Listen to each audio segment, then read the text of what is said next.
Actually Maharashtra माझा फिरून झाला आहे असं मी आयुष्यभर कधीच म्हणणार नाही. पहिली गोष्ट बरं. तो संपणं खूप अवघड आहे.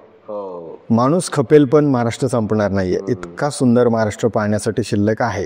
तुम्ही स्वतःला खूप आज मॉडर्न म्हणता, तसं नाही आहे. त्या काळी अजिंठ्याच्या चित्रामध्ये जो नर्सचा ड्रेस आहे 2ऱ्या शतकामध्ये, तो आजही तोच ड्रेस आहे. बरं. सो हे तुम्हाला चांगलं पाहिल्यानंतर कळालं. त्यासाठी गाईड घ्या. जर तुम्हाला पाहणं येणं शक्य नसेल, गाईडच्या मदतीने पहा.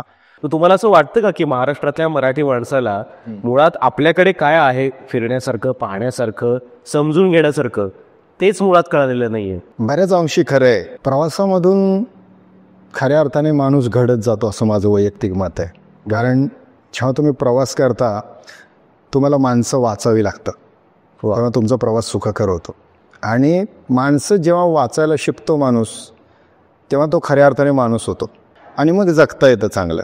कदाचित हेच पाहिजे असतं प्रत्येकाला, दुसरं काय. म्हणजे भटकंती हा प्रवास फक्त बाहेरचा नाही, तो आतला सुद्धा प्रवास आहे.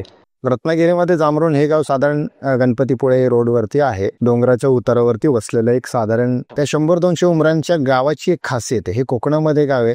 अगदी त्या गावाच्या जवळ समुद्रकिनारा वगैरे काहीही नाहीये. हो. पण त्या गावाची खासियत अशी की त्या गावामध्ये प्रत्येक घराचं एक स्वतःचं मंदिर आहे. जे मोठं मंदिर गावामध्ये असतं तसं प्रत्येक घराचं एक स्वतःचं मोठं मंदिर आहे वगैरे. बरं. भरपूर चालणं होतं, भरपूर. इतकी भटकंती असते. चालताना 5 किलोमीटर 10 किलोमीटर याचं भान राहत नाही. जेव्हा आपण निसर्गात असतो, डोंगरात असतो, जंगलात असतो, किती चालतो याची गणती करूच नाही. फक्त चालत राहावं, तो आनंद लुटत राहावा, असं माझं वैयक्तिक मत आहे.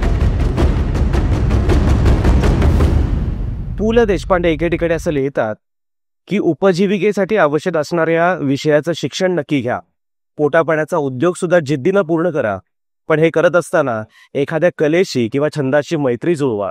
याचं कारण असं की उपजीविकेचं साधन तुम्हाला जगवेल, पण जगायचं का, जगायचं कशासाठी, हे मात्र तुम्हाला तो छंद शिकवेल.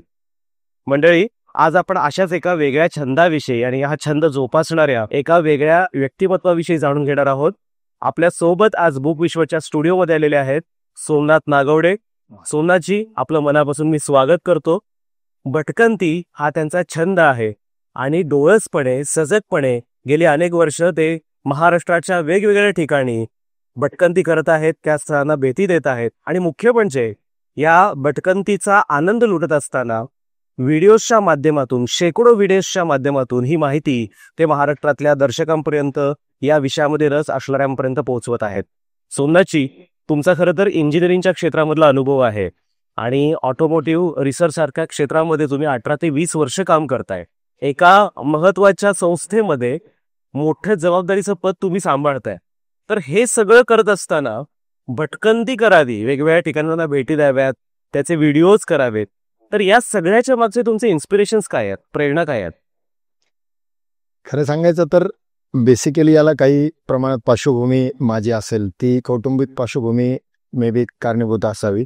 बरं. याच्यामध्ये मेनली शेतकरी कुटुंबातून एक आलेला मुलगा, ठीक साधारण परिस्थितीमध्ये वाढलेला मुलगा, पण जेव्हा कधी त्याला पहिल्यांदा 5वी सारख्या शाळेच्या सहलीमध्ये समुद्र पाहायला मिळतो, अरे असंख्य मोठं पाणी पाहायला मिळतं, त्यावेळेला असं वाटतं की यार हे काहीतरी वेगळं आहे. आणि मग तिथपासून ती क्युरियोसिटी चालू होते एक मनामध्ये आणि मग प्रवास सुरू होतो. पण ज्या वेळेला खरोखर फिरता फिरता त्याला निसर्गाची आवड लागायला लागते, मग ते झाडे, फुले, वेली, पक्षी आणि त्यांच्यात चालणारं त्यांचं गुंजारव आणि एकंदरीत ती पूर्ण इकोसिस्टीम जेव्हा तुम्हाला पाहण्याची आवड लागते आणि आवड लागताना तुम्हाला काही त्याच्यात सवंगडी मिळतात, जे प्रत्येक गोष्ट त्यातली बोलकी करून सांगतात.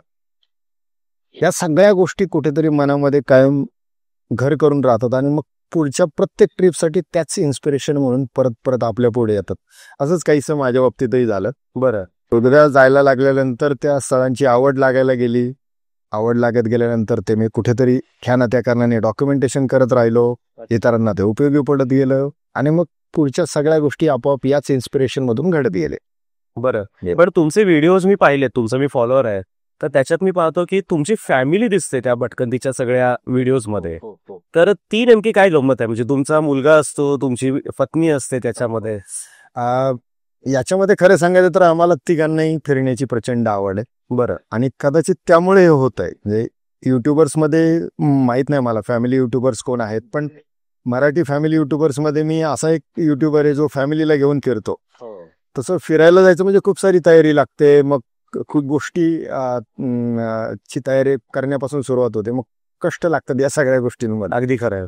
पण कुठेतरी आवड असेल बॅक ऑफ द माइंडला तर ते घडू शकतं, आणि तशा अंगाने ती सगळ्यांना आवड आहे आम्हाला, आणि त्यामुळे मग ते घडतं. मग आम्ही फॅमिलीला घेऊनच मी सगळीकडे जातो. मुलगा माझा कॉलेज करतोय, पत्नी माझी डॉक्टर आहे, पण तिलाही फिरण्याची आवड आहे, त्यामुळे आम्ही झकासपणे फिरत राहतो. वा वा. पण तुम्ही फिरत असताना त्या ठिकाणचे जे काही शूटिंग्स घेता, जे व्हिडिओज जे काही तयार करता, तुमचे मी बरेचसे व्हिडिओज पाहिले तुमच्या युट्यूब चॅनेलवरती. मला वाटतं जवळपास 350 काहीतरी तुमचे व्हिडिओज आहेत. त्या 340 झाले. 340 झालेले आहेत. लवकरच 350 होतील.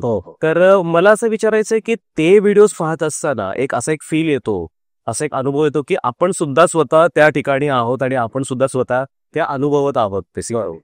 तर ते व्हिडिओज तयार करताना तुम्ही नेमका कसा अभ्यास करता? कारण तुमचे हे व्हिडिओज तुम्ही खूप डोळसपणे सजगपणे केलेले आहेत, अभ्यास तुमचा त्याच्यामध्ये दिसतो नेमका. तर ती तयारी तुम्ही नेमकी कशी करता? याला मे बी कारण असावं की थोडंसं वाचन कारणीभूत आहे, वाचनाची आवड कारणीभूत आहे. अच्छा. त्यामुळे एखाद्या ठिकाणाला जायचं असेल तर त्या ठिकाणचं आधी वाचन करायचं, त्याची संपूर्ण माहिती घ्यायची, आणि ज्या वेळेला कुठेतरी एका सर्टन पॉइंटला पोहोचल्यानंतर असं होतं ना की तुम्हाला काही फॉलोअर्स असतात, 2 लाखापेक्षा जास्त लोक जर तुम्हाला फॉलो करत असतील तर नकळत कुठेतरी मनामध्ये ती जबाबदारीची जाणीव निर्माण होते. आणि मग त्या जाणीवेतून आपण पुढे चालताना आपली एक जबाबदारी असते की आपल्याला राईट इन्फॉर्मेशन, प्रमाणित पुस्तकांमधून दिली जाणारी माहिती, त्याचं संकलन हे आपल्याला योग्य केलं गेलं पाहिजे, जेणेकरून जो आपला फॉलोअर आहे त्याला त्याच्यातून जास्तीत जास्त उपयुक्त माहिती पण मिळेल, त्याला एन्जॉय पण मिळेल त्यातून, आणि काही स्टनिंग व्हिज्युअल्स देण्याचा एक मी प्रयत्न करत असतो. बरं. त्याच्यामध्ये चांगल्या प्रकारचे कॅमेरे असतील, 4K सारखं डिस्प्ले रिझोल्युशन असेल, जे मोठ्या स्क्रीनवर पाहताना जास्तीत जास्त आनंद देईल.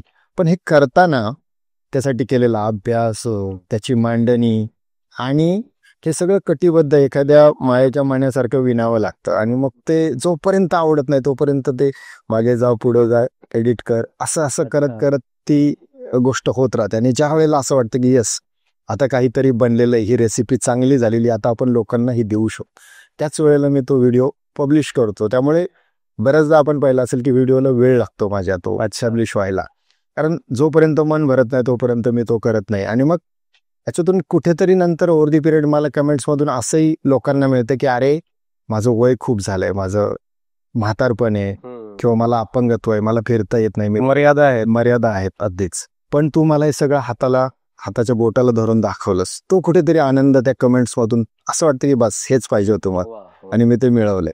आणि त्या कमेंट्सच्या आधारे मग अशा नवीन नवीन चांगल्या व्हिडिओज करण्याची स्फूर्ती मिळते. वा.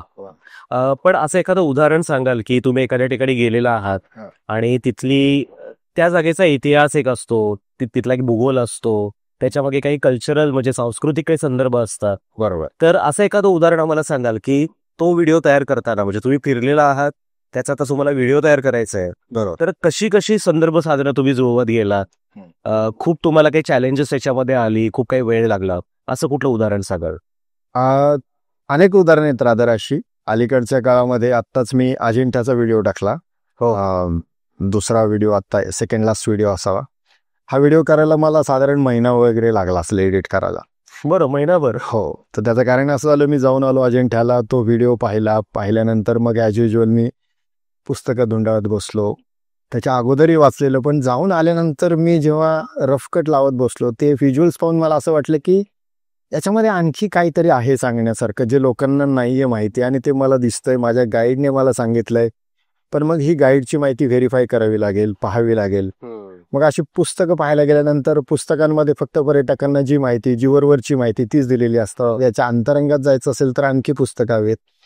मग ESI असेल, आर्किओलॉजिकल सर्व्हे ऑफ इंडियाची पुस्तकं असतील, जी जुनी पुस्तकं आहेत ती पाहिली गेली, आणि साधारण 4-1 पुस्तकं वाचायला प्रचंड वेळ गेला. मग त्याची टिप्पण्या काढणं, त्याच्या नोट्स काढणं, त्याच्यावर स्क्रिप्ट बनवणं, ती परत लिहिणं, आणि मग कुठेतरी त्या इतिहासाचा संदर्भ लावून लोकांना त्यातली हवी तेवढीच माहिती काढून फिल्टर करून देताना खूप वेळ गेला.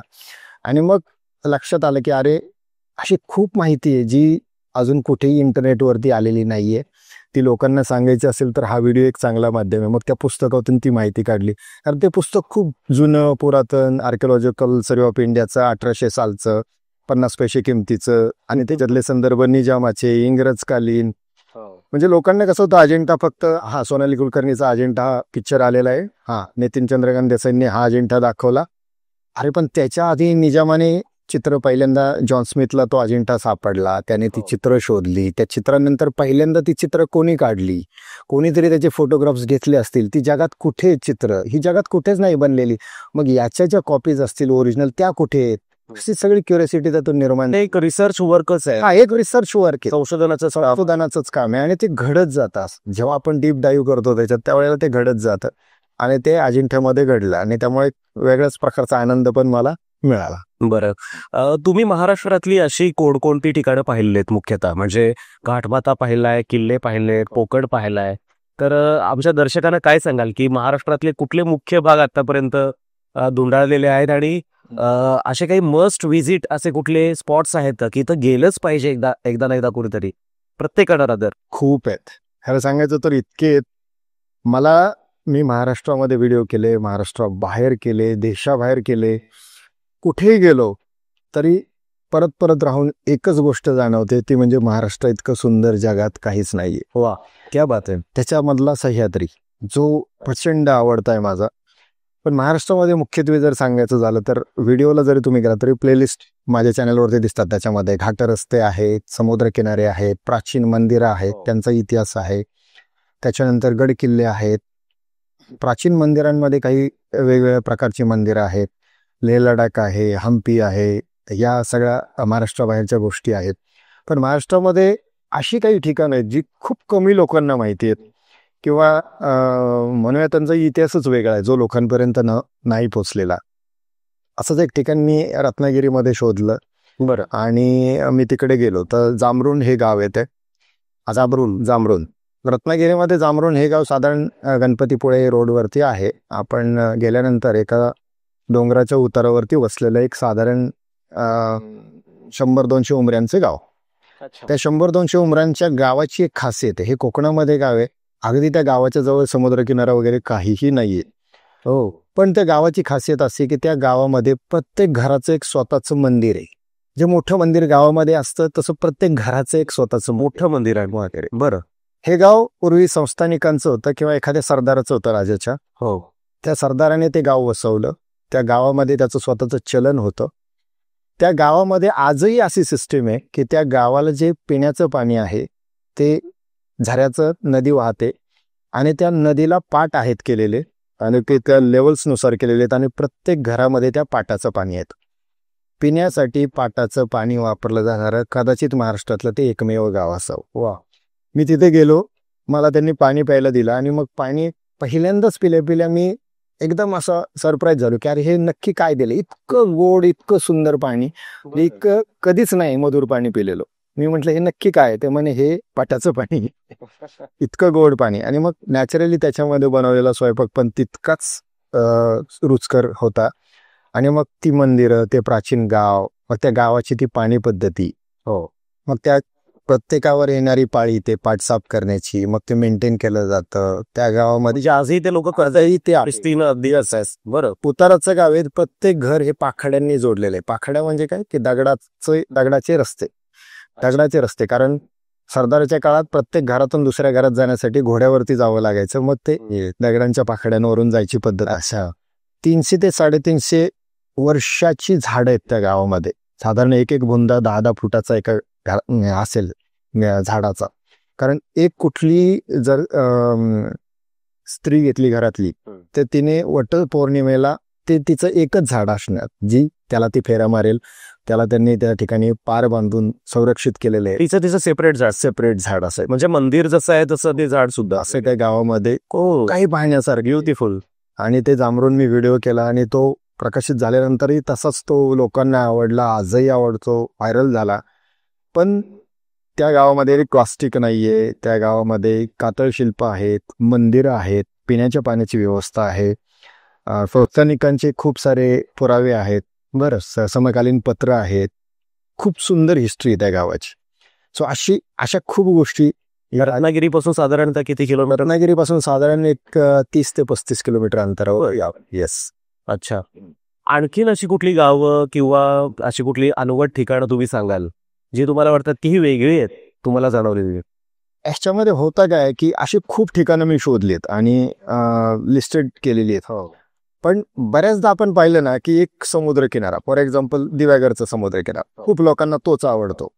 पण दिव्यागरचा समुद्रकिनारा ज्यावेळी कुठलाही सामान्य पर्यटक जातो त्याची जाण्याची, येण्याची, थांबण्याची तीच जागा असते.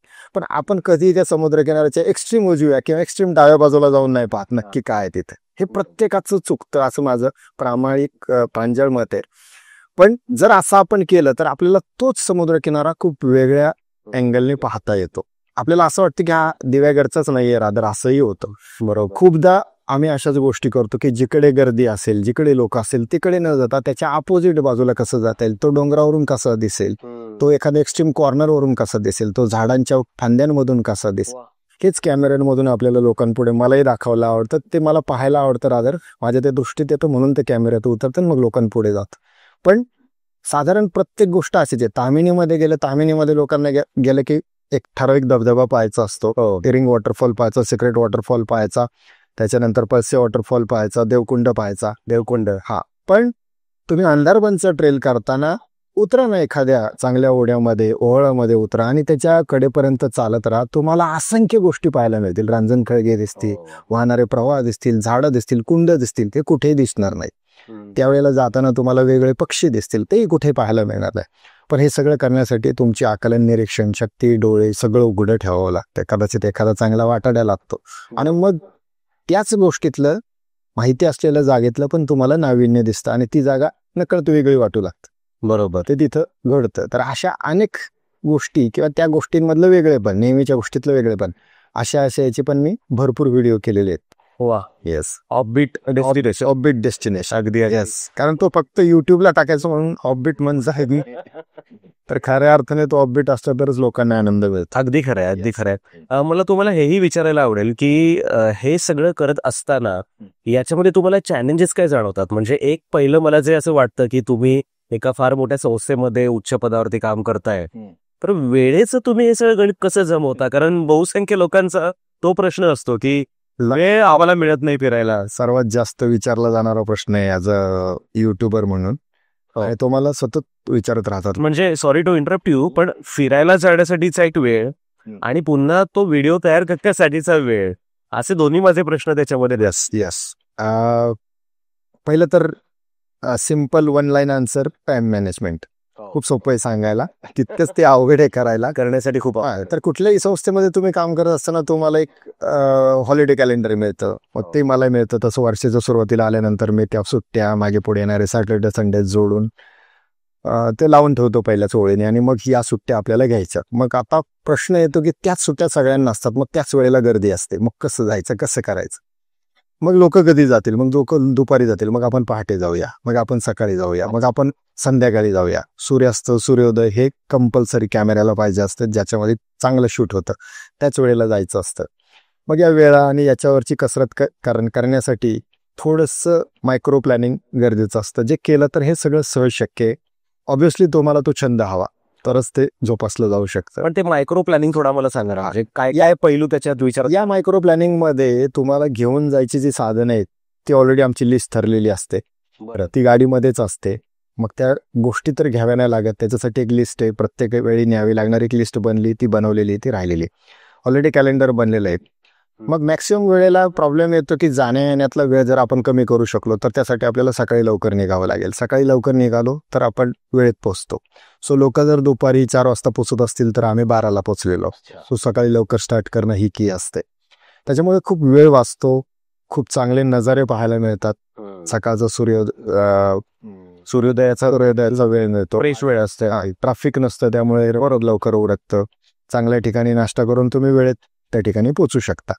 रस्त्यांची चांगली योग्य माहिती असणं, अचूक माहिती असणं, फक्त प्रत्येक वेळी गुगल फॉलो न करणं, अगदीच ही एक की असू शकते. सो रस्त्यांची चांगली माहिती सकाळी, त्याचा तुम्ही आधीच अभ्यास केलेला, कुठे कुठला रस्ता असो, काय पर्यायी रस्ता कुठला आहे वगैरे सरावच लागतो, हे करावंच. बऱ्याच वेळेला असं होतं की मी मॅक्सिमम वेळेला असा प्रयत्न करतो की एखाद्या ठिकाणी जाण्यासाठी 3 रस्ते असतात किंवा 2 रस्ते असतात, तर जाताना ए रस्ता, येताना बी रस्ता, जेणेकरून मला दोन्ही सौंदर्य पाहायला मिळतील. वा.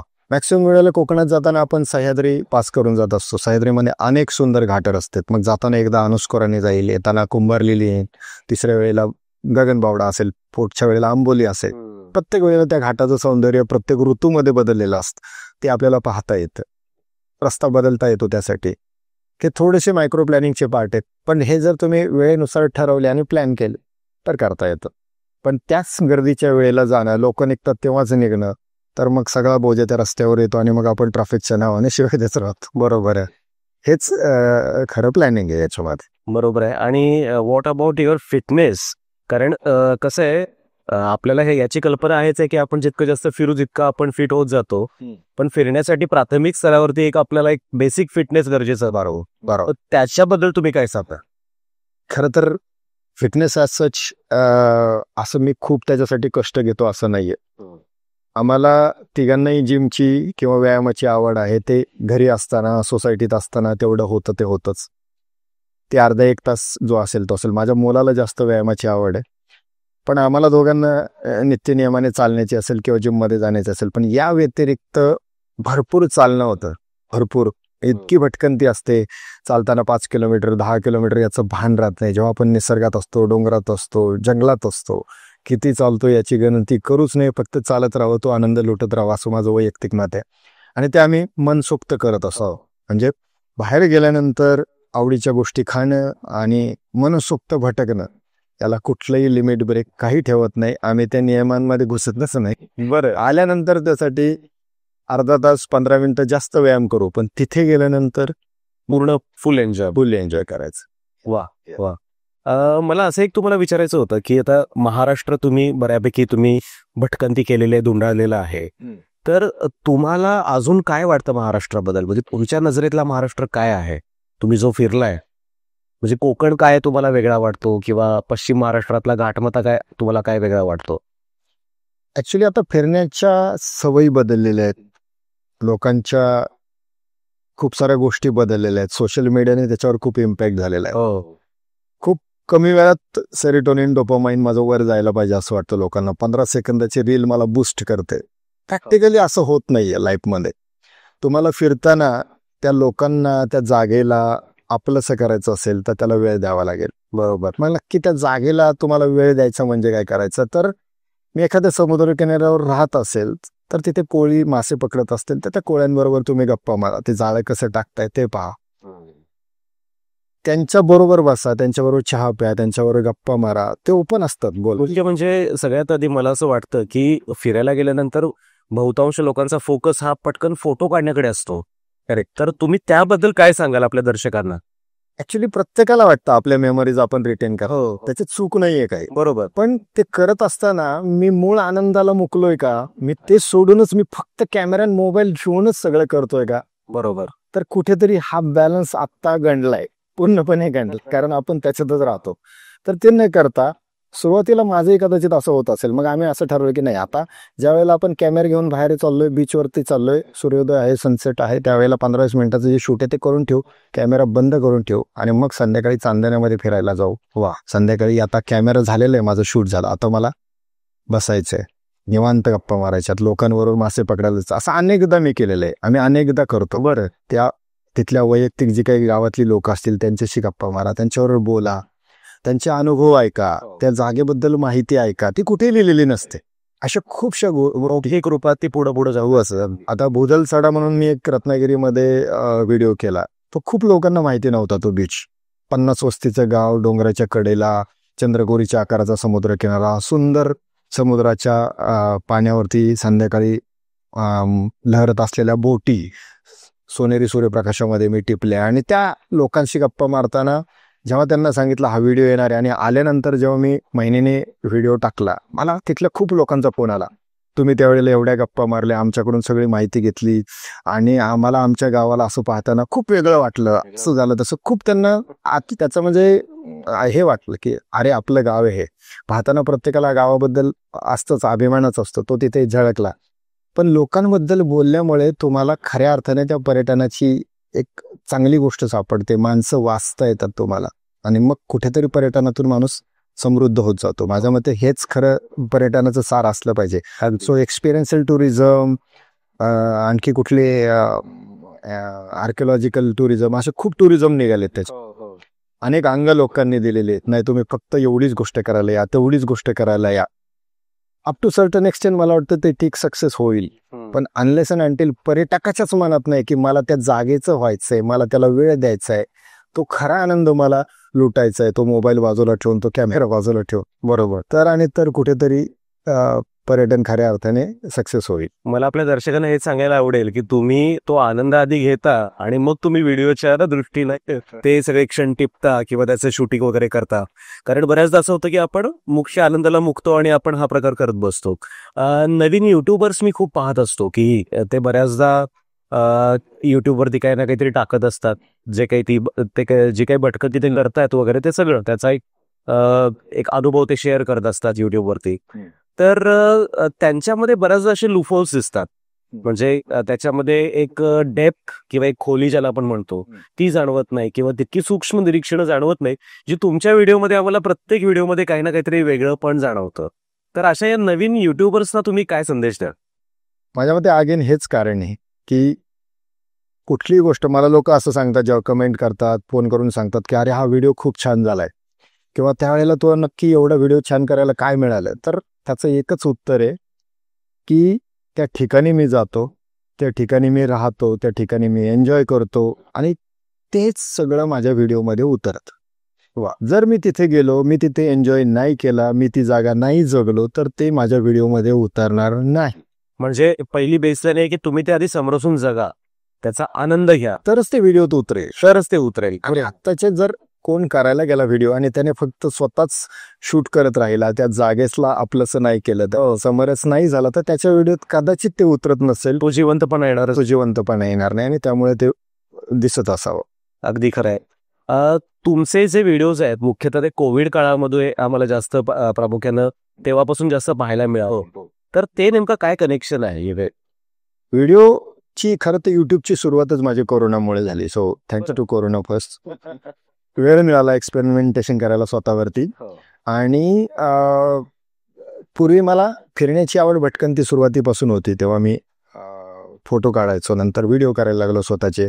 हा छंद मला पहिल्यापासून आहे, तो जोपासत होतो. मग तो फेसबुकवरती पोस्ट टाकायचो, तेव्हा लोकांना माहिती सांगायचो, अरे या रस्त्याने जा, हा रस्ता छान आहे, इथे हे पहा. मग काही वेळेला असं वाटलं की आपण आता याचे व्हिडिओ करू. मग एडिटिंग शिकलो, व्हिडिओ करायला लागलो. मग व्हिडिओ करायला लागल्यानंतर लक्षात आलं की अरे हार्ड डिस्कमध्ये आता स्पेस नाही आहे. मग हे कोणीतरी सांगलं युट्यूबवर असं व्हिडिओ टाकता येतात, टाकून बघितलं आणि मग त्याचं चॅनलमध्ये रूपांतर झालं. ही होल जर्नी. बरोबर. भटकंती करत असताना बऱ्याचदा काही ट्रेकर्स असतील किंवा भटकंती करणारे जे लोक असतात, तर अशा काही दुःखद वार्ता पण ऐकतो की दुर्घटना त्यांच्यासोबत घडलेल्या आहेत ऍक्च्युली. तर याचं एक भान एक ट्रेकर, एक फिरणारा एक माणूस म्हणून, एक व्लॉगर म्हणून तुम्हाला याचं काय भान आहे आणि तुम्ही काय सांगाल की काय काळजी घेतली पाहिजे? खरं तर बऱ्याच माझ्या व्हिडिओमधून, रादर मी प्रत्येक व्हिडिओमधून हे सांगत असतो की ज्या माझ्या ऑब्झर्वेशन्स असतात त्या, पहिलं तर तुम्ही सगळ्यात पहिले निसर्गाचा मान राखा. या सगळ्या गोष्टी तुम्हाला स्वतःमध्येच बिल्ड हव्यात, त्या तुम्हाला कोणी येऊन शिकवणार नाहीये. सो तुम्ही जर या सगळ्या दुर्घटना व्यवस्थित जवळून पाहिलं तर ही सगळी बाहेरची लोक असतात, ती त्या जागी जाऊन दुर्घटना करतात. गावातला माणूस त्या ठिकाणी पडला असं तुम्ही कधीही ऐकलेलं नसो. ज्या वेळेला तुम्ही तिथं जाता त्यावेळेला तिथला वाटाड्या, तिथला गाईड, त्या गावातला जो माणूस आहे तो तुम्हाला सांगत असतो, इथे पाणी खोल आहे, इथे जाऊ नका, इथे वारा आहे, इथे येऊ नका. पण ह्या गोष्टी आपण जर दुर्लक्ष केलं तर आपल्याला त्याची किंमत मोजावी लागणार, हे सांगायची गरज नाहीये. सो त्या गोष्टी तुम्ही पाळल्याच पाहिजेत. पर्यटनामध्ये तुम्ही मनसोक्त पर्यटन करा, किती भटका, पण तुम्हाला स्वतःला कुठे थांबायचं हे कळलंच पाहिजे. भटकंती करताना आपला दृष्टिकोन किंवा आपला अप्रोच नेमका काय असला पाहिजे? म्हणजे अगदी साधं उदाहरण घेऊ की समजा एखादा किल्ला पाहायचा आहे, तर किल्ला पाहताना तो कसा पाहावा, तो पाहताना आपला दृष्टिकोन काय असावा, काय सांगाल?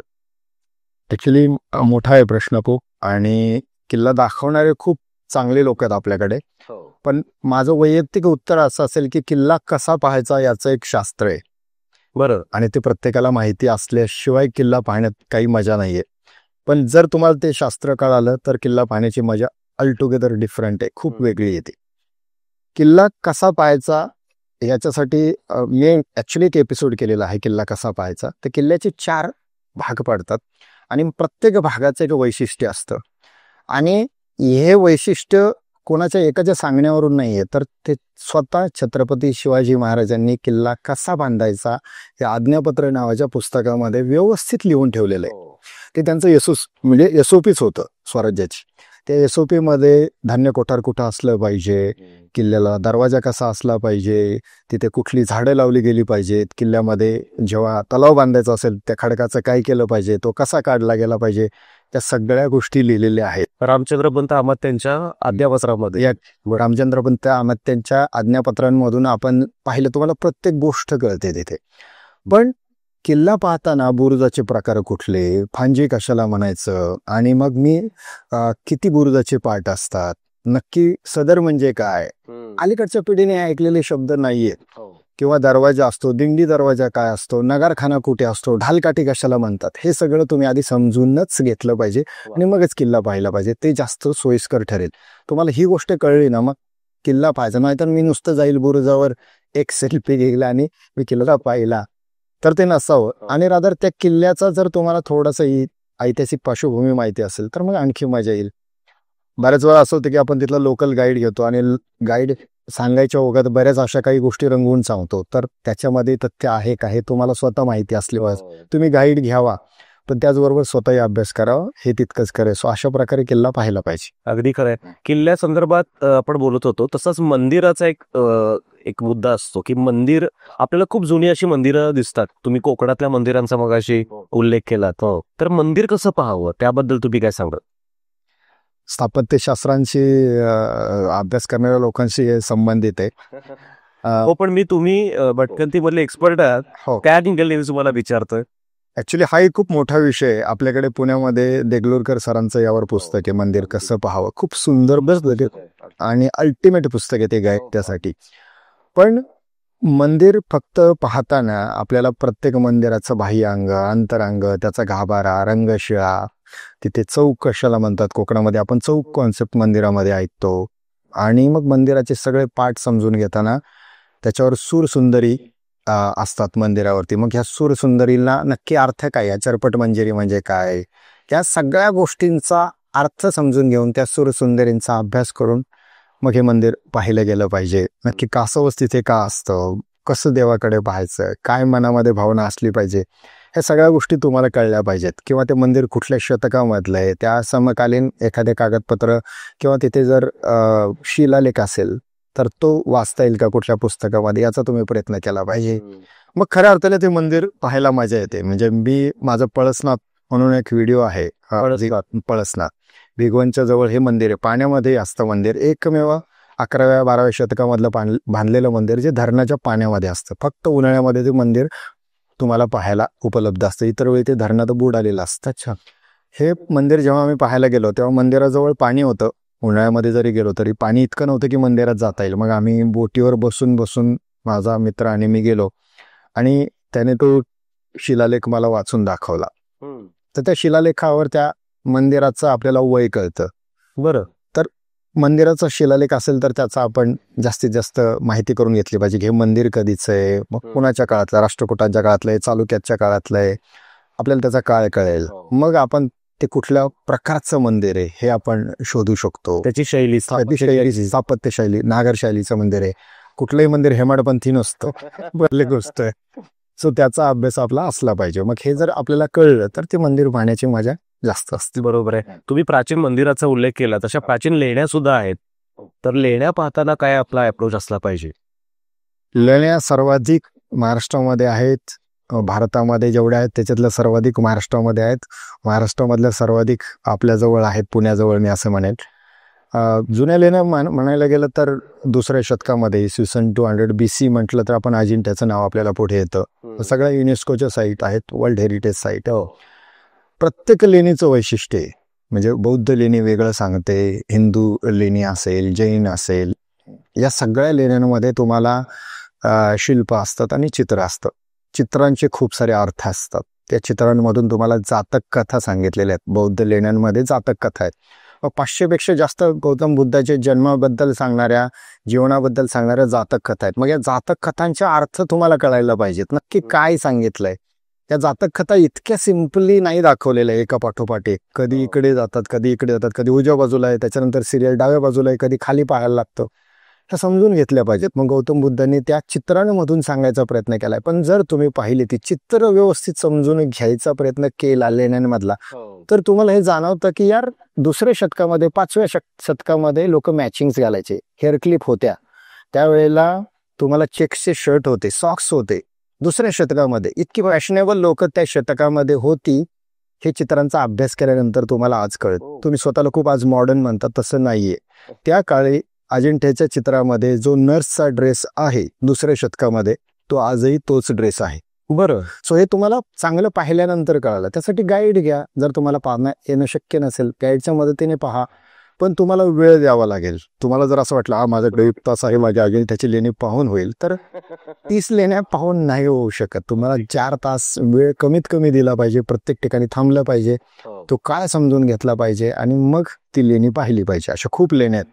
मग औरंगाबाद लेणी असेल, जुन्नर जवळ खूप लेण्या आहेत. म्हणजे जवळ हो, शिवनेरीमध्ये सर्वाधिक लेण्या आहेत. अंबा अंबिका आहेत, त्याच्यानंतर कार्ली भाजी लेण्या आहेत, त्या लेण्या आहेत. या लेण्यांमध्ये किती देशांमधले व्यापारी आपल्याकडे जुन्नर सारख्या ठिकाणी येत होते, किती मोठी बाजारपेठ होती, हे आपल्याला तेव्हा कळतं. त्या लेण्यांमधला अभ्यास केल्यानंतर, तिथल्या शिलालेख वाचल्यानंतर हे सगळं समजून घेतलं पाहिजे, उमजून घेतलं पाहिजे. मग नाणेघाटातली लेणी असेल, खूप पाहण्यासारखं आहे, ते समजून घेतलं तर शक्य त्याला वेळ द्यायला पाहिजे. की अगदी संदर्भ पुस्तकं वाचली गेली पाहिजे. हो. आता लेण्या आहेत, मंदिर आहेत, ती समजून घेता भटकंतीमधला एक असा एक आयाम किंवा पैलू असतो, म्हणजे लोकसंस्कृती समजून घेणं, खानपान समजून घेणं, म्हणजे खाद्य संस्कृती ज्याला आपण म्हणतो. तर ती आपण कशी समजून घ्यायला हवी असं वाटतं? ऍक्च्युली काय होतं की आपण जेव्हा एखाद्या ठिकाणी जातो आणि तिथल्या पंचतारांकित हॉटेलमध्ये, मोठ्या रेस्टॉरंटमध्ये राहिलो तर कदाचित हे नाही समजणार. सो मला कोकणामधली खाद्य संस्कृती समजून घ्यायची असेल तर मला होमस्टेमध्ये राहावं लागेल, एखाद्या वाडीमध्ये राहावं लागेल. मग त्यांनी त्या मसाल्यामध्ये नक्की कुठलं आमसूल वापरलंय, लोकल काय स्पायसेस वापरले, हे समजूनच घ्यावे लागेल. किंवा फिश आणि करी हे त्यांचं लोकल फूड आहे, हे समजून घ्यायला तिथली खाद्य संस्कृती तुम्हाला समजून घ्यावी लागेल. प्रचंड ताकद आहे या खाद्य संस्कृतीमध्ये आपल्या. म्हणजे आपण विदर्भामध्ये जातो त्यावेळेला आपल्याला वेगळी खाद्य संस्कृती मिळते. मग त्या लोकांशी जेव्हा आपण कनेक्ट होतो, गप्पा मारतो, त्याच्यामधून ती तुम्हाला खाद्य संस्कृती कळायला मदत होते. तुम्हाला मोठ्या हॉटेलांऐवजी लोकल ठिकाणी, बाजारांमध्ये जावं लागेल, लोकांशी बोलायला लागेल, तेव्हा ती खाद्य संस्कृती समजेल. आणि लोकसंस्कृती समजून घ्यायची असेल तर त्यांचे सणवार आपल्याला पाहता आले पाहिजेत. सणवारांमध्ये प्रत्येक ठिकाणी महाराष्ट्रामध्ये काही फुटांवरती, किलोमीटरवरती संस्कृती बदलते. मग तिथले सणवार वेगळे असतात. कोकणामध्ये गेलं तर शिमगा हा होळीचा उत्सव 14 ते 15 दिवस चालतो. बरोबर आहे. आपल्याकडे होळी पश्चिम महाराष्ट्रामध्ये 1 दिवसात होत असेल, त्यांच्याकडे तसं नाही होत. त्यांच्याकडे जंगलामध्ये जाऊन वाळलेलं लाकूड आणलं जातं, मग ते उभं केलं जातं, मग त्याचे सगळे उपचार केले जातात. त्या स्थानिक ज्या देवता असतात त्यांना पालखीमध्ये बसवलं जातं. ती पालखी प्रत्येकाच्या घरी पुढचे 15 दिवस फिरत असते. म्हणजे असं तुम्हाला तिथे असं पाहायला मिळतं की देव हा भाविकाच्या दर्शनाला येतो कोकणामध्ये त्या शिमगोत्सवात. आपल्याकडे असं देव भाविकाच्या दर्शनाला, हो, भाविकाच्या दर्शनाला येतो. मग त्याच्यामध्ये तो नियमानुसारच जे काही मानकरी असतील त्यांच्याकडे पहिला जाईल. मग त्या नंबर वाईज तो प्रत्येकाकडे जात राहतो. सो भाविकाला जायचं नाहीये देवळामध्ये, त्यावेळेला तो देवळात नसतोच. ते तुम्हाला कधी कळेल? ज्यावेळेला तुम्ही शिमगा कोकणामध्ये पाहायला जाल तेव्हाच कळेल. तर हे शक्य नाहीये. सो अशी लोकसंस्कृती आपल्याकडे आहे. काही ठिकाणी, आता माझ्या गावामध्ये, दौंड तालुक्यामध्ये माझं गाव आहे, तिथे रंगामध्ये बुडवण्याची, रंगपंचमीची यात्रा असते. तर गावाचा जो एक हौद असतो तिथे रंग कालवला जातो. महादेवाच्या मंदिराला जाण्यासाठी आधी त्या हौदामध्ये उडी मारायची रंगाने आणि मग तुम्ही देवाला जायचं. पण तुम्ही डायरेक्ट उडी नाही मारायची. त्या वेळेला गावाच्या जस्ट आधी जवळपास कोणाचं लग्न झालं असेल गावातल्या, त्या जावयाला मान दिला जातो. त्याला पहिलं बुडवलं जातं, गावाला बुडवायचं गावातर्फे, आणि मग लोकांनी त्याच्यामध्ये उडी मारायची जायचं.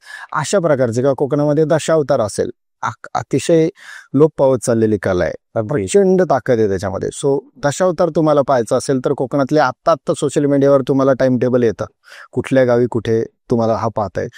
प्रचंड पाहण्यासारखा दशावतार हा कॉन्सेप्ट आहे, तो प्रत्येकाने पाहायला पाहिजे. या सगळ्या गोष्टी लोकसंस्कृती जाणून घ्यायच्या असतील तर तुम्हाला त्या ठिकाणी ते उत्सव असतील तेव्हा तुमची ट्रिप अरेंज करावी लागेल. हे पर्यटनामधलं महत्वाचं गोष्ट आहे. गणपती कोकणामध्ये प्रचंड गर्दी असते. तुम्हाला त्या 10 दिवसामध्ये जर जाऊन तो गणपती उत्सव पाहता आला तर तो प्रचंड वेगळा उत्सव असतो. पश्चिम महाराष्ट्रामध्ये तुम्हाला जे गणपती दिसतो आणि तिथं जो गणपती दिसतो, जमीन आसमानाचा फरक. ही लोकसंस्कृती समजून घ्यायची असेल तर त्या वेळेला ट्रिप प्लॅन करावी लागते. पर्यटनामध्ये आणखी एक महत्त्वाचा मुद्दा जो प्रत्येक व्हिडिओमधून आम्ही सांगायचा प्रयत्न करतो आणि ती आजकालची मेजर समस्या आहे ती म्हणजे प्लास्टिकचं प्रदूषण. बरं, सहज लोक रॅपर्स वापरलेले प्लास्टिक गाडीतून रस्त्याने टाकत असतात आणि नंतर म्हणजे त्यावेळेला फक्त देश आठवतो 26 जानेवारी 15 ऑगस्टला, इतर वेळेला तो कुठे जातो कळत नाही देशावरचं प्रेम. पण माझ्या मते प्रत्येकाची ही जबाबदारी आहे पर्यटनामध्ये की स्वतःच्या प्लास्टिकची स्वतः जबाबदारी घ्या. ते नको तिथे टाकू नका. इतके स्वच्छ समुद्रकिनारे, इतक्या स्वच्छ जागा, निसर्ग त्या प्लास्टिकने न विघटन होणाऱ्या अत्यंत खराब दिसत असतात, विद्रूप दिसत असतात. हे प्रत्येकाने पाळलं पाहिजे. ज्या ठिकाणी शक्य आहे त्या ठिकाणी जे स्थानिकांचे रूल्स आहेत, रेग्युलेशन्स आहेत, त्या गावाचे त्या जागेचे काही नियम असतात ते तिथे लिहिलेले असतात, त्याचे बोर्ड्स लावलेले असतात. त्या फलकांचं नीट नियमितपणे पालन करा. एखाद्या समुद्रकिनाऱ्यावर जर लिहिलेलं असेल की इथे गाडी आणायला आतमध्ये अलाउड नाही आहे तर ती नका आणू. आता तुम्ही अलीकडे वाचलं असेल ही गाडी समुद्रकिनाऱ्यावर चालवताना बुडली, कधीतरी बैलगाडीने ओढताना आपण पाहतो. तर ह्या गोष्टी का होतात तर आपण त्या स्थानिक ठिकाणांचं नियमांचं पालन करत नाही. तर ह्या गोष्टी आपण अवॉइड करूया. काही मंदिरांमध्ये असं लिहिलेलं असतं की ह्या कपड्यांमध्ये ज्या मंदिरांमध्ये यावं, तर त्या जागेचा तो नियम आहे, त्याबरोबर आपण हे राखलंच पाहिजे. त्याच्यामध्ये काही सांस्कृतिक संदर्भ पण आहेत, त्या गोष्टींचं आपण पालन केलं तर या सगळ्या घटना. आणि मला वाटतं तिथल्या स्थानिक लोकांशी बोलणं हे जास्तीत जास्त इम्पॉर्टंट. ते बोललं तर कदाचित हे पुढचं होतच नाहीये. बरोबर आहे, पण बोललं नाही तर कदाचित याची गरज लागेल. अगदीच. येस. मला असंही तुम्हाला विचारायचं आहे की तुम्ही आता जवळपास सगळा महाराष्ट्र तुम्ही आता पालथा घातलाय, त्याची भटकंती केली आहे. म्हणजे अगदी पश्चिम महाराष्ट्र, कोकण, मराठवाडा, विदर्भ, उत्तर महाराष्ट्र. तर अशी आणखीन काही अनवट ठिकाणं आम्हाला सांगा ना की जिथं तुम्हाला स्वतःला वेगळी अनुभूती आलेली आहे फिरताना. ॲक्च्युली महाराष्ट्र माझं फिरून झालं आहे असं मी आयुष्यभर कधीच म्हणणार नाही. पहिली गोष्ट. बरं, तो संपणं खूप अवघड आहे. माणूस खपेल पण महाराष्ट्र संपणार नाही आहे. इतका सुंदर महाराष्ट्र पाहण्यासाठी शिल्लक आहे. लोक म्हणतात आता या जागेमध्ये खूप गर्दी झाली, काही म्हणू देत. प्रत्येक जागेचं एक स्वतःचं सौंदर्य आहे, त्याला ती दृष्टी मिळाली तुम्ही ते पाहू शकता. जागा जर सांगायचं झालं तर अशा कितीतरी जागा आहेत आजही महाराष्ट्रामध्ये. म्हणजे इन्फ्लुएन्सर, यूट्यूबर्स, आणखी कोण सोशल मीडियावाले म्हणतात की अनएक्सप्लोर्ड, हिडन जेम, सिक्रेट, हे सगळे नावं फक्त त्या सोशल मीडियासाठी ठीक आहेत, पण त्या जागा खरंच तितक्या ताकदवान आहेत. अशा खूप जागा आहेत. जसं मी सांगितलं आता कोकणामध्ये जांभरोणाचं मी उदाहरण दिलं. वालावलसारखं सुंदर गाव आहे, अत्यंत प्रचंड पाहण्यासारखं आहे. बरं, काही सिंधुदुर्गातले तळ कोकणातले असे समुद्रकिनारे आहेत की अनटच्ड आहेत, तिकडे कोणीही गेलेलं नाही. जसं मी बुदलचा एक समुद्रकिनारा सांगितला जो रत्नागिरीतला. तळ कोकणामध्ये असे खूप सारे समुद्रकिनारे आहेत, तिथं कोणीही गेलेलं नाही आहे. खूप सुंदर आहेत ह्या सगळ्या जागा. त्याच्यानंतर आपण नरमादी धबधबा जर पाहिला सोलापूर हायवेला जाताना तर एक वेगळं वैशिष्ट्य आहे. विज्ञानाशी खेळ केलेला या इतिहासातल्या लोकांनी की एका किल्ल्यामध्ये पूर्ण नदी वळवली, नदीला वरती धरण त्या किल्ल्यामध्ये बांधलं आहे. त्या धरणाच्या भिंतीमध्ये राणीचं घर होतं. त्या राणीच्या घरावरून 2 धबधबे पडतात. एकाच जलाशयातून पडणारे 2 धबधबे आहेत. एक धबधबा पांढरा असतो, एक धबधबा हिरवा असतो. हे कसं काही शक्य आहे? त्याला नरमादी म्हणतात. हे नाही पाहायला मिळणार तुम्हाला. त्या पावसाळ्याच्या त्या ठराविक 15-20 दिवसातच ते तुम्हाला पाहायला मिळतं, जे मी माझ्या व्हिडिओमध्ये दाखवले. आणि ही झाली मराठवाडा किंवा या ठिकाणची लेण्या आहेत ज्या आपण फक्त गेलो की कैलास मंदिर किंवा अजिंठ्याची 2 नंबर, 1 नंबर लेणी, 2 नंबर, 16-17, दॅट्स इट. अजिंठा खूप वेगळं आहे, ते पाहिलं पाहिजे, ते उमजून घेतलं पाहिजे. बरोबर. अकोल्यासारखं तालुका आहे जो प्रचंड सुंदर आहे. महाराष्ट्रामध्ये असं मी म्हणेल आपलं नशिबवान आहे आपण की आपण महाराष्ट्रात जन्माला असं तालुका आपल्याकडे आहे. तिथं फोपसंडीसारखं गाव आहे, कुमशेतसारखं गाव आहे. कुमशेतसारख्या गावामध्ये मी गेलो. मी 3 दिवस राहिलो. मला यावंसंच वाटत नव्हतं त्या गावातून. मी बरं, हे गाव कुठे आहे? अकोले तालुक्यात, अहमदनगर जिल्ह्यामध्ये अकोले तालुका. अकोले तालुक्यामध्ये कुमशेत नावाचं गाव आहे, आदिवासी गाव आहे. त्या आदिवासींबरोबर मी राहिलो, त्या जंगलाची भटकंती केली, त्यांच्याबरोबर भात कापणीच्या वेळी त्यांची गाणी म्हटली. इतकं सुंदर गाव आहे. आणि या गावांच्या आसपास असणारे धबधबे, टकोरीसारखा धबधबा माळशेजच्या जवळ आहे, लोकांना खूप कमी लोकांना माहिती आहे. खूप सुंदर धबधबा आहे, वन ऑफ द बेस्ट धबधबा. कुमशेतसारख्या गावाजवळ धबधबा आहे. तर अशी गावं आहेत खूप की जी केली पाहिजेत, जाऊन तिथलं सौंदर्य पाहिलं पाहिजे. त्याचबरोबर तिथली स्वच्छता राखली पाहिजे, तिथली सगळे नियम पाळले पाहिजेत. आणि गावकऱ्यांनी त्या ठिकाणी असं होतं कधी कधी की एखादा इन्फ्लुएन्सर जातो तिथे व्हिडिओ करतो, खूप गर्दी व्हायला लागते. खूपदा असं झालेलं आहे. तर मग नकळत त्यापुढे गावकरी त्याची सिस्टीम बसवतात. मग आता आपल्या एपिसोड नंतर सुद्धा कदाचित असं होणार आहे. आपण त्या ठिकाणी सांगितलेल्या ठिकाणी लोक जाते, स्थानिक लोकांना रोजगार मिळतो, पार्किंगची व्यवस्था होते, गावातले लोक जेवण देऊ शकतात, त्यांचे वाटाडे असतात, गाईड लोकांना पैसे देतात, टॉयलेटची व्यवस्था होते. या सगळ्या गोष्टी झाल्या, पूरक झाल्या, तर कदाचित ते कुठेतरी कोलमडत नाही आणि आहे तसंच राहतं. बरोबर. त्यासाठी महाराष्ट्र शासनही किंवा पर्यटन विभागही त्यासाठी असतो कार्यरत. पण त्यांना हे निदर्शनास आणून द्यावं लागतं. पण ही प्रत्येक पर्यटकाची जबाबदारी, नागरिकाची जबाबदारी की त्या ठिकाणचं पावित्र्य राखलं गेलं पाहिजे. अशा खूप जागा आहेत. अगदीच. येस.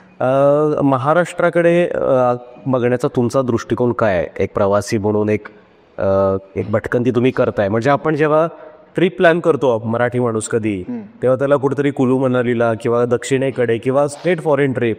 तर तुम्हाला असं वाटतं का की महाराष्ट्रातल्या मराठी माणसाला मुळात आपल्याकडे काय आहे फिरण्यासारखं, पाहण्यासारखं, समजून घेण्यासारखं, तेच मुळात कळलेलं नाही आहे? बऱ्याच अंशी खरं आहे.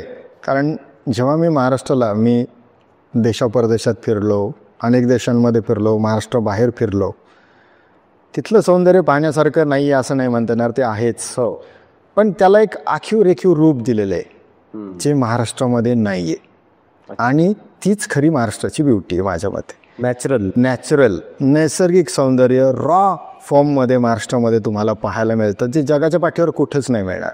म्हणजे मी 1 वर्षापूर्वी चायनामध्ये गेलो आणि तिथे मला असं वाटलं समुद्रकिनारा पाहावा, कारण आपण खूप कोकण प्रेमी आहे. म्हटलं आपण चायनात समुद्रकिनारा.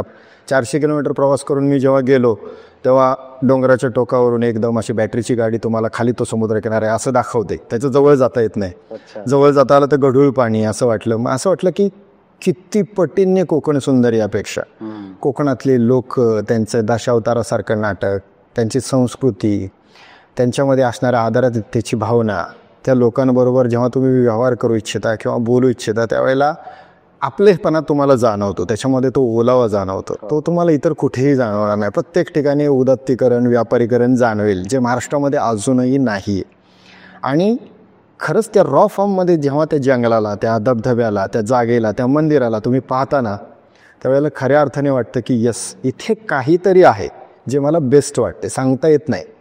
एखाद्या मंदिरामध्ये, ज्या पत्र्याचं मंदिर आहे, कौलाचं मंदिर, अशी कोकणामध्ये खूप मंदिर आहेत. साधं मंदिर, तुम्ही तिथे जाऊन बसा, तुम्हाला मेडिटेट व्हायला होतं. मोठं मंदिराला लागतं काही नसतं तिथे. संगमरवरी मंदिर नसतं, खूप खर्च नसतो, मंडप नसतो, सभा मंडप मोठा, छोटंसं मंदिर समुद्रकिनाऱ्यावर. तुम्ही जाऊन बसा तिथे. लाडगडचं दत्त मंदिर फॉर एक्झाम्पल, तुम्ही तिथे जाऊन बसा, तुम्हाला जाणवेल. केशवराज मंदिर कोकणामधलं, दापोलीमधलं, तुम्ही सुपारीच्या बागेमधून त्या केशवराज मंदिराला एक साधारण 1 किलोमीटर वॉक करून जाता. केशवराज मंदिरामध्ये मंद दिव्यामध्ये काळी मूर्ती पाहता, दिवा लावलेला असतो, तेवत असलेल्या दिव्यामध्ये तुम्ही त्या केशवराजची मूर्ती पाहता. बस, दॅट्स इट. त्या ठिकाणी तुम्हाला समाधी लागल्याशिवाय राहा. इतकं सुंदर मंदिर. अशा कितीतरी जागा आहेत महाराष्ट्रामध्ये. हेच गरजेचं आहे आणि हेच लोकांनी पाहिलं पाहिजे त्या रॉ फॉर्ममध्ये. जर त्याच्यामध्ये बांधकाम आलं, खूप सारं स्कायवॉक आलं, काचा लावल्या, कदाचित ती मजा येणार नाही, असं माझं वैयक्तिक मत आहे. अगदीच. येस. इतकी तुम्ही भटकंती करताय, शेवटचा प्रश्न मला तुम्हाला विचारायला आवडेल की तुम्हाला काय ऐकून गवसतं हातामध्ये, तुम्हाला काय मिळतं या सगळ्यातून नेमकं? प्रवासामधून खऱ्या अर्थाने माणूस घडत जातो असं माझं वैयक्तिक मत आहे. कारण जेव्हा तुम्ही प्रवास करता तुम्हाला माणसं वाचावी लागतं, तेव्हा तुमचा प्रवास सुखकर होतो. आणि माणसं जेव्हा वाचायला शिकतो माणूस, तेव्हा तो खऱ्या अर्थाने माणूस होतो. कारण तुम्हाला व्यवहार करायचा असतो, त्यासाठी तुम्हाला काहीतरी शोधावं लागतं, समोरच्याचा आदर करावा लागतो, समोरच्याला समजून घ्यावं लागतं, उमजून घ्यावं लागतं. आणि मग तो आपलेपणा, समजूतदारपणा होता तो ओलावा आला की मग खऱ्या अर्थाने व्यवहार सुखकर होतो आणि मग जगता येतं चांगलं. कदाचित हेच पाहिजे असतं प्रत्येकाला, दुसरं काय. जबरदस्त. तर म्हणजे भटकंती हा प्रवास फक्त बाहेरचा नाही, तो आतला सुद्धा प्रवास आहे. आपल्या आतल्या जाणीवांना सुद्धा काही घडवणारा, आपल्याला एक इन्साईट देणारा सुद्धा तो प्रवास आहे. आणि आजच्या या एपिसोडमध्ये तोच प्रवास आपल्या दर्शकांना सुद्धा घडलेला असणार आहे. तेव्हा दर्शक हो, आम्ही बुक विश्वच्या माध्यमातून आपल्याला आवाहन करतोय की आपण सुद्धा भटकंती करत असताना सजगपणे ती करूया, डोळसपणे करूया. आणि जिथे कुठे आपण जातोय तो निसर्ग, ते पर्यावरण आपलं आहे, त्याची काळजी घेणं ही आपली जबाबदारी आहे, याचंही भान आपण राखूया. सोमनाथजी, आपण इथे आज आलात, आमच्या बुक विश्वच्या स्टुडिओमध्ये येऊन तुमच्यासोबत एक वेगळी भटकंती करण्याची संधी तुम्ही आम्हाला दिलीत, याबद्दल सर्व दर्शकांच्या वतीनं मी आपले मनापासून आभार मानतो. धन्यवाद. तुम्ही आम्हाला इथे बोलवलंत आणि ही पॉडकास्ट छानपणे रंगवलीत, त्याबद्दल तुमचे आभार. Thank you so much.